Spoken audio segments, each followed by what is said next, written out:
20h, Europe 1 Culture Média. Philippe Vandel. Vous êtes toujours dans Culture Média, on est en compagnie de l'humoriste Tristan Lopin, on parle de son spectacle Irréprochable. On va mieux vous connaître avec le portrait pré-fame de Lisa Marie Marquez, le portrait de notre célébrité avant sa célébrité. Bonjour Lisa Marie. Bonjour Philippe, bonjour Tristan Lopin. Bonjour. Vous jouez en ce moment même votre deuxième spectacle à guichet fermé à l'Europe 1 à Paris. Sur scène, vous abordez avec humour des sujets sensibles et vous êtes suivi par plus de 300 000 personnes sur Instagram. Mais comment en êtes-vous arrivé là? On va rembobiner et revenir sur ce qui vous est arrivé avant d'être célèbre. Tristan Lopin, vous êtes né à Paris et vous avez d'abord grandi en banlieue parisienne à Noisy-le-Grand. Vous êtes un enfant timide et réservé, blondiné avec la raie sur le côté, pantalon en velours très BCBG. À la maison, avec vos grandes sœurs, vous aimez vous amuser à créer des parfums dans des pots de yaourt.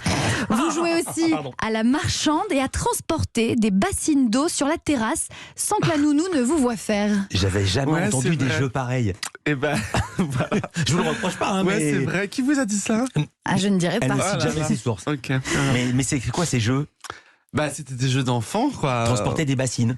Ouais, bon, jouer à l'eau sur la terrasse, ouais, exactement. C'est vrai. Vous jouez donc beaucoup avec vos sœurs et vous suivez leur passion télévisuelle comme Princesse Sarah, Premier baiser et bien sûr l'indétrônable Hélène et les garçons.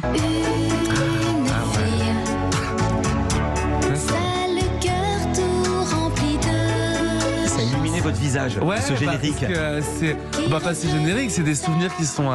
C'est l'enfance, quoi. Donc, puis je m'attendais pas à ça. Du coup, ça me met beaucoup d'émotions. Oui, je vois. Ouais. Vous avez les yeux un petit peu rougis. Un petit peu rouge, ouais. Pourquoi? Qu'est-ce qui vous touchait dans l'Aîné et les garçons? C'est le Non, c'est feuilleton pas en Hélène soi et les garçons, ou c'est que c'est ça des vous rappelle souvenirs. l'époque? Ça rappelle l'époque avec les sœurs. Ouais, et puis c'est tous ces trucs de jeux, etc. Ça fait longtemps que j'y avais pas pensé, quoi. Donc ça.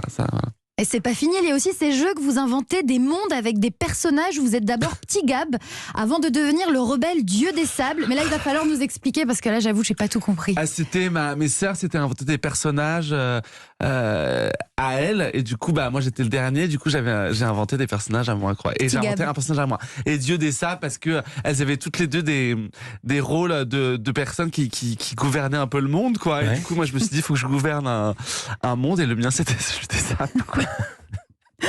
Tristan Lopin, il y a aussi les voyages en famille à l'étranger, des voyages où vous partagez la chambre avec vos deux grandes sœurs et où vous aimez vous prendre pour une star en chantant votre propre version de cette chanson.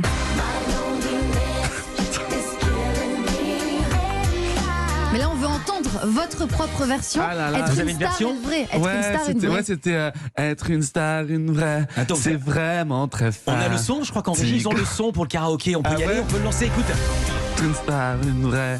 Ah non. Ouais. faut mettre le casque, faut mettre le casque, faut mettre le casque. Faut mettre le casque. Alors attention, Est-ce qu'on peut remettre? on recommence, Putain. on repart. Être une star, une vraie, c'est vraiment très fatigant. Maintenant, je sais ce qui m'attend. Après, j'ai pas la suite. Mais j'avais écrit un nombre d'albums pas possible où je génial. reprenais des. Ah, c'est même pas des chansons, c'est des albums Ah, que non, mais vous avez j'ai fait écrits. des albums entiers. Ouais.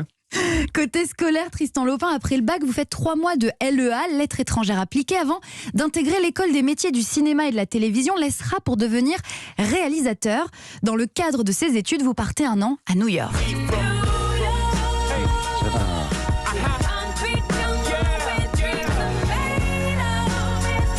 Là-bas, vous travaillez sur des films comme chef costumier. De retour à Paris, vous décidez de prendre des cours pour tenter votre chance sur scène.